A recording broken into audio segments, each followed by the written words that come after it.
अस्सलामुअलैकुम एवरीवन। तो आज हम बनाने जा रहे हैं दाल गोश्त, वो भी शादियों वाला दाल गोश्त। तो आइए देखते हैं इसकी रेसिपी क्या है। गोश्त हम लेंगे 2.5 किलो और इसे एक कुकर में हम डाल लेंगे ताकि हमारा जो गोश्त है वो जल्दी बन जाएगा। उसके बाद हम ये खड़े स्पाइसेस कुछ डाल देंगे। आपको दिखाते हैं 2 बड़ी इलायची, 3-4 हरी इलायची, 1 दालचीनी, 4 लौंग के और 4 से 5 मिर्च और 1 प्याज हमने बारीक काट ली थी, वो भी डाल दिया है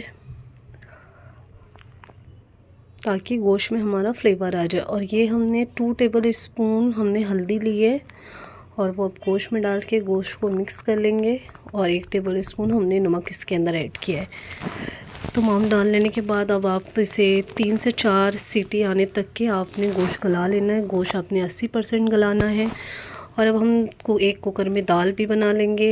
तो दाल के लिए हमने 400 ग्राम मसूर की दाल ली है और 100 ग्राम हमने चने की दाल ली है। टोटल हमारी दाल आधा किलो हो चुकी है। और अब हम इसमें थोड़ा पानी ऐड कर लेंगे। 6 से 7 हमने टमाटर लिए हैं, बड़े साइज़ के टमाटर हैं। और अब हम इसे काट लेंगे बारीक बारीक, अब वो भी डाल लेंगे दाल में। हमने 4 टीस्पून हल्दी डाली है। हल्दी डाल लेने के बाद आपने इसमें 2 कप पानी ऐड कर लेना है और इसे 4 से 5 सीटी आने तक के आप इसे दाल को गला लें। अच्छा, ग्रेवी के लिए हमें क्या क्या चाहिए तो चलिए देखते हैं। हमने यहाँ पर 3 बड़े साइज़ की प्याज फाइन काट ली है। दूधी हमने 1.5 किलो ली है और उसे इस तरह से काट ली है बड़े बड़े टुकड़े में। 4 टेबल स्पून हम धनिया लेंगे, 3 टेबल स्पून हम भर के ज़ीरा लेंगे और 2 टेबल टी स्पून हम हल्दी लेंगे, 2 टेबल स्पून हम रेड चिली पाउडर लेंगे और 1.5 चम्मच हम गरम मसाला लेंगे, नमक हस्बे ज़रूरत। अच्छा, आपने धनिया और ज़ीरे की क्वांटिटी आपके ऊपर है, आपने थोड़े कम ज़्यादा भी कर लेना, लेकिन अगर यही मेथड से बनाएंगे जितना हमने आपको बताया है तो आपका ग्रेवी बहुत अच्छी बनेगी। और ये हमने लिए हैं लहसुन की 2 पोटी ली हमने, अदरक के बड़े साइज़ के टुकड़े लिए हैं और 15 हमने हरी मिर्ची ली है। उसके साथ हम पीसेंगे 1 बादियान का फूल की कली और जावित्री और 2 से 3 छोटे छोटे टुकड़े दालचीनी के। हमने इस तमाम चीज़ों को पीस लेंगे। इससे आपका जो मसाले का फ्लेवर है वो बहुत अच्छा आएगा। और आपने दूधी को इतनी ही बड़ी साइज़ में काटना है, अगर आप छोटी साइज़ करेंगे तो वो बहुत जल्दी गल जाएगी। अब हम ये तमाम मसाले को पीस लेंगे।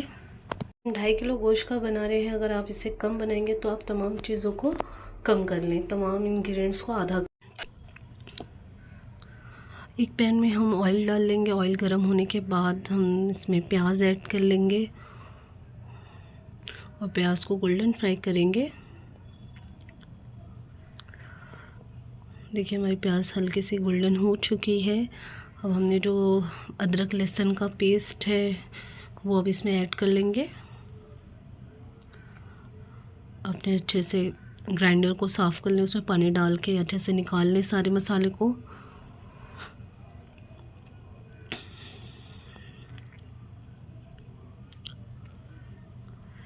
इसके बाद हमारा जितने गरम मसाले हैं, स्पाइसेस हैं, हम वो ऐड कर लेंगे।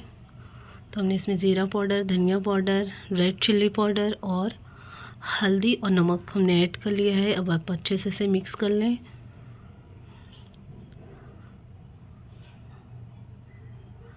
चार से 5 मिनट हम इसे पकने देंगे।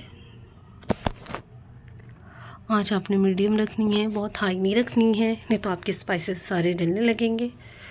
तो 4 से 5 मिनट हम इसे कवर करके रख देंगे। कटे हुए दूधी इसमें अब हम डाल लेंगे और दूधी को हम 60% तक के पका लेंगे। ये देखिए हमारा गोश्त गल चुका है। गोश्त को हमने पूरा नहीं गलाया है, हमने 80% तक के ही गलाया है ताकि हम इसे अपनी ग्रेवी में भी देर तक के पकाए, ताकि वो अच्छा सा उसका फ्लेवर आ जाए और गोश्त उसमें अच्छे से भुन जाए। तो ये हम अब अपनी दूधी में, देखिए दूधी हमने पूरी नहीं गलाई है और गोश्त है वो अब इसमें सालन में ऐड कर देंगे ताकि ये इसमें भी 10 से 12 मिनट पके। इसे डाल लेंगे पूरे गोश्त को और अब हम इसे पकाएंगे 10 से 12 मिनट तक के। 10 से 12 मिनट तक के हम इसे पकाएंगे। और दूसरी तरफ हम देख लेते हैं हमारी दाल जो है देखिए वो गल चुकी है। अभी हम इसे अच्छे से मिक्स कर लेंगे। आपने इसे दाल को बहुत ही अच्छे से घोटना है ताकि इसमें जो दाल ज़्यादा खड़ी ना रहे, और आपने इसे अच्छे से मिक्स करते रहना है।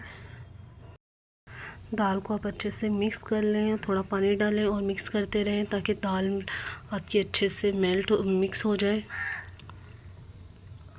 और दाल का कलर देखिए कितना ज़बरदस्त है। आप अपने घर में अगर नॉर्मल दाल 1 कप 2 कप जितनी बनाते हैं आप, उसमें हल्दी आप जिस अकॉर्डिंग डालते हैं ना, तो उससे थोड़ा सा ज़्यादा डालें क्योंकि हमें दाल गोश्त का कलर येलो दाल जैसा चाहिए। तो आप कोशिश करें आप हल्दी की मिकदार सही हो हल्दी की, तो इससे आपका कलर अच्छा आएगा। ये देखिए हमने ग्रेवी में डाल ली है दाल, और अब हम इसे अच्छे से मिक्स कर लेंगे ताकि तमाम अज्जा मिक्स हो जाए। तो आप इसी तरह से मिक्स कर लें। हमें थोड़ा सा नमक कम लग रहा था, हमने वापस से ऐड कर लिया है इसमें नमक। आप भी इस टाइम पे चेक कर लें कि आपका नमक कैसा है और आप इसे नमक ऐड कर लेगा कम है। ये हमने इमली का पानी लिया है और इसमें हमने इमली को भिगो दिया था, उसका पानी निकाल के इसमें डाल लिया है।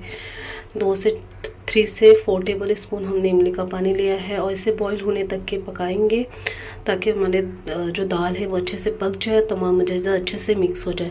तो 6 से 7 मिनट हम पकाएंगे। अब हम इसे तड़के की तैयारी करते हैं। इसके लिए हमने 2 सफ़ेद ज़ीरे लिए हैं 2 टेबल स्पून, और इसे तेल में हम डाल लेंगे। और एक बारीक कटी हुई प्याज को हमने गोल्डन फ्राई करना है। ये देखिए हमारी प्याज गोल्डन फ्राई हो गई है और हमने 20 से 25 करी पत्ते की लीव्स ली है अब वो डाली हैं। अच्छा, दाल गोश्त का टेस्ट है ना, ये तड़के से ज़बरदस्त हो जाता है। तो आपने तड़का ज़रूर देना है, इसी तरह से देना है। और जब आप जिस ऑयल में आप इसे तड़का दे रहे हैं, ऑयल ज़्यादा लें क्वांटिटी में, ताकि दाल गोश्त में जो कलर है खुशबू वो बहुत अच्छी आए। तो ये देखिए हमने अब इसमें तड़का दे दिया है और हमारा दाल गोश्त बन के तैयार है। ये देखिए ज़बरदस्त सा कलर आया है और खाने में भी माशाल्लाह बहुत ही ज़बरदस्त बना है। सेम मेथड के साथ बनाएंगे तो आपका भी दाल गोश्त दावतों वाला दाल गोश्त बनेगा। और मेरे चैनल को लाइक शेयर सब्सक्राइब करेगा। और ये डिश आपको पसंद आएंगी तो कमेंट बॉक्स में कमेंट ज़रूर करिएगा। इंशाल्लाह फिर हाज़िर होते हैं एक नई डिश के साथ। दुआओं में याद रखें, अपना बहुत सारा ख्याल रखें। तब तक के लिए अल्लाह हाफ़िज़।